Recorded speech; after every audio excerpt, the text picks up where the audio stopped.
Señor resucitó, venciendo la muerte en la cruz. Nuestra esperanza está en Él.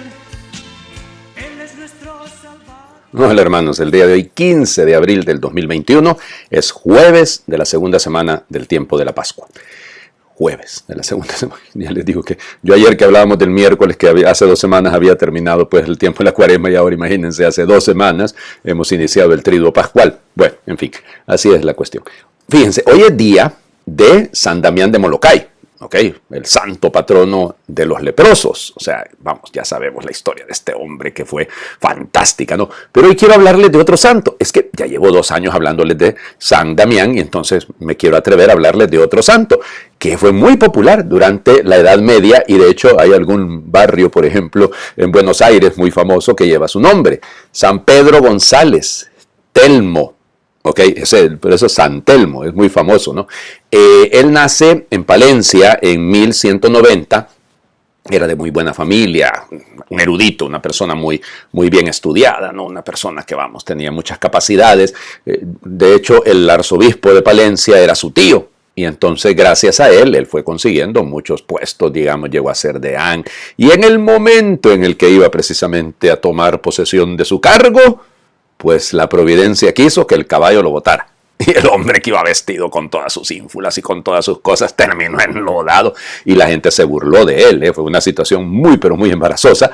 Y entonces ahí le vino la conversión. Claro, el Señor se puede valer hasta de esos momentos de humillación. De todas maneras, dice el Papa Francisco que no hay humildad sin humillación. Bueno, entonces él decidió hacerse miembro de la Orden de Predicadores, que, vamos, tenía muy poco tiempo de haber sido fundada, ¿no? Estamos hablando de 1190. Tengan presente que la fundación es prácticamente de la primera mitad, bueno, ni siquiera la primera, el primer cuarto del siglo XIII, perdón, y evidentemente es la época del Papa Inocencio III, Santo Domingo de Guzmán. Él de hecho va a morir en 1246, San Telmo. Bueno, en la Orden de Predicadores se caracterizó precisamente por un espíritu de piedad, de oración, y vamos, tenía un don para predicar que le llamó la atención a los mismísimos reyes, y entonces va a provocar que el hombre recorra Portugal y España predicando y realmente moviendo a las masas realmente a la conversión, y de ahí vendrá su fama, ¿no? Entonces es patrono de algunas ciudades, de Tui, que va a ser el lugar donde va a morir. Fíjense, él nunca ha sido declarado santo. Fue declarado beato en el siglo XVIII, pero no declarado santo, pero se le conoce como tal, se le considera como que si fuera santo.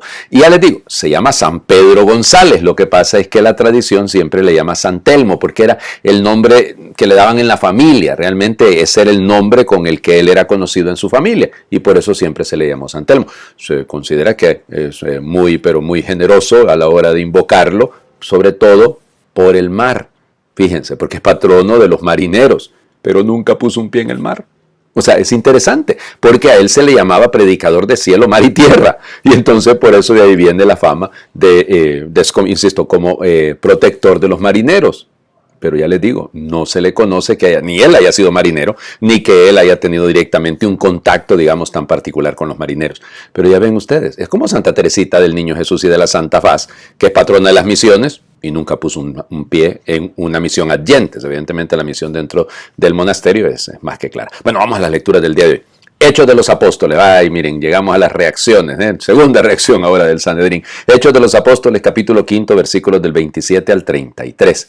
En aquellos días los guardias condujeron a los apóstoles ante el Sanedrín, y el sumo sacerdote los reprendió diciéndoles: les hemos prohibido enseñar en nombre de ese Jesús. Sin embargo, ustedes han llenado a Jerusalén con sus enseñanzas y quieren hacernos responsables de la sangre de ese hombre.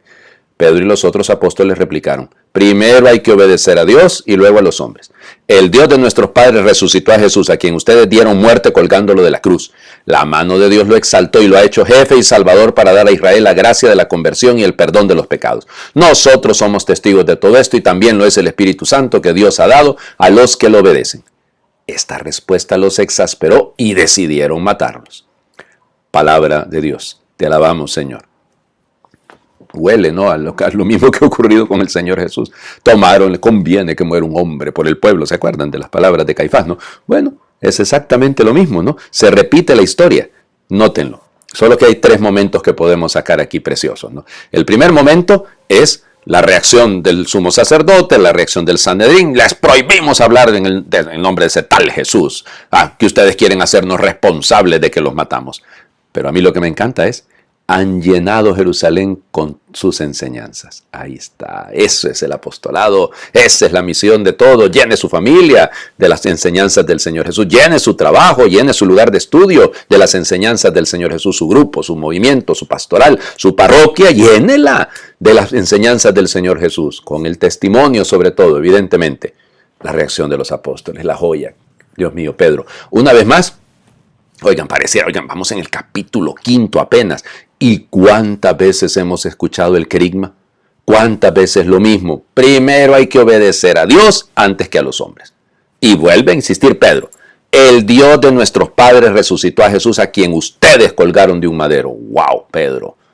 Ya les digo, si cuando vienen a mí me dicen, esos son inventos lo de la resurrección, vayan a preguntarle a Pedro a ver si son inventos. O sea, la valentía que tiene que fue un cobarde, que fue un negador, pero que ahora viene y se lo dice en sus caras. Ustedes lo mataron. Ustedes lo mataron. Y Dios lo ha constituido, Señor y jefe, dice esta traducción, Señor y jefe, para que a su nombre o en su nombre haya conversión, haya perdón de los pecados. Y nosotros somos testigos de todo esto. Y el Espíritu Santo, qué belleza, ¿no? Nosotros y el Espíritu Santo. Qué lindo. Acuérdense que lo vamos a escuchar en el capítulo 15, ¿no? Cuando venga y lo diga claramente Pedro para tomar la resolución con respecto a si se deben circuncidar los que entran a la iglesia que son paganos. Y la respuesta, el Espíritu Santo y nosotros hemos decidido. Es el Espíritu. Por eso les digo que el libro de los Hechos de los Apóstoles es el Evangelio del Espíritu Santo. Dejarse conducir por el Espíritu, actuar en base a lo que diga el Espíritu. Eso es lo que debe hacer la comunidad cristiana. Punto. Eso es lo que debemos hacer cada uno de nosotros. Pero esa firmeza de Pedro, me encanta, esa valentía de decirles en su cara lo que es, pues. Lo que es. Es decir, no les gusta a los poderosos de este mundo que uno les diga lo que son. Pero si son responsables de la muerte de la gente, si son los que por su negligencia están provocando que haya gente que muere en los hospitales porque no hay medicinas, porque se han robado el dinero, lo siento mucho. O sea, hay que decirlo. Es decir, están matando a nuestro pueblo, están matando a nuestra gente con su negligencia y con su pésimo manejo de las crisis. No les estamos queriendo ofender con eso, estamos diciendo la verdad. ¿Para qué? Para que haya conversión, para que haya perdón de los pecados, para que todos descubramos a Cristo.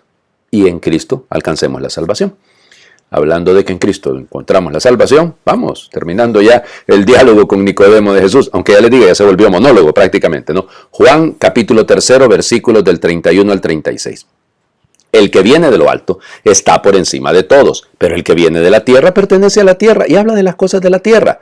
El que viene del cielo está por encima de todos, da testimonio de lo que ha visto y oído, pero nadie acepta su testimonio. El que acepta su testimonio certifica que Dios es veraz. Aquel a quien Dios envió habla las palabras de Dios, porque Dios le ha concedido sin medida su espíritu. El Padre ama a su Hijo y todo lo ha puesto en sus manos. El que cree en el Hijo tiene vida eterna, pero el que es rebelde al Hijo no verá la vida, porque la cólera divina perdura en contra de él. Palabra del Señor. Gloria a ti, Señor Jesús. Bueno, vuelvo siempre a lo que les decía en los días anteriores, ¿no? ¿Quién habla? ¿Está hablando Jesús? Prácticamente está hablando en tercera persona, de sí mismo, pero está hablando en tercera persona. Pero en fin, noten el desarrollo teológico que está detrás de todo esto. Primer punto, el que viene de lo alto, o sea, está hablando del abajamiento, de la kenosis, pues habla precisamente, está por encima de todos, y habla de lo que ha visto y ha oído. ¿Ok? El que viene del cielo está por encima de todos. El que es de la tierra habla de las cosas de la tierra. ¿Qué está diciendo? Está hablando de la divinidad de Jesús. Jesús está por encima de todos. Él ha venido del cielo, la encarnación, o sea, se ha hecho uno como nosotros para superar esa mentalidad muy terrena. Segundo punto, de el que acepta sus palabras, el que acepta su testimonio, de hecho, certifica, es interesante esta palabra, certifica que Dios es veraz. O sea, confirma la verdad de Dios. Es eso, el que cree en su testimonio. Volvemos, el creer. No el que tiene fe, no. El que cree, el que está creyendo, el creyente da certificado, o se certifica, confirma, para que me lo entiendan, esta fuerza que viene de Dios, que es la verdad. Y este elemento es fundamental. Por eso, aquel a quien Dios envió, habla las palabras de Dios. Pero Porque Dios le ha concedido su espíritu sin medida, pero miren cómo desemboca el asunto. El Padre ama al Hijo y todo lo ha puesto en sus manos. Qué belleza, ¿no? En estos días de retiro, y perdón que se los comentaba yo que estamos de retiro nosotros los sacerdotes, yo estoy tratando de dejar pues adelantado un poquito el trabajo, pero llamaba la atención algo que es cierto, ¿no? Nos decía el señor cardenal en una de sus predicaciones, muy linda por cierto, esto, que Jesús se lanza a la misión. Mucha gente se pregunta cuál es el punto de partida, qué es lo que obligó al Señor Jesús, o lo que lo empujó, si lo quieren, a la vida pública, ¿no? A hablar, a predicar, a sanar, a perdonar. ¿Qué lo obligó? Y entonces, ¿o qué lo llevó? Le estoy diciendo obligar, es una obligación por amor, ¿no? Y algunos dicen, bueno, cuando capturaron a Juan el Bautista. Otros dicen que cuando murió José, cuando murió su padre adoptivo, cuando murió San José. Bueno, y en fin. Pero nos recordaba el señor cardenal a un sacerdote que él escuchó de Chile, un chileno, predicando esto, diciendo esto. No, el momento en el que comienza la misión es cuando él escucha la voz del Padre, que este es mi Hijo amado, escúchenlo, o en quien tengo mis complacencias. Depende de ustedes, vean cuál evangelio. Mi Hijo amado. Es el amor el que impulsa la misión a Jesús.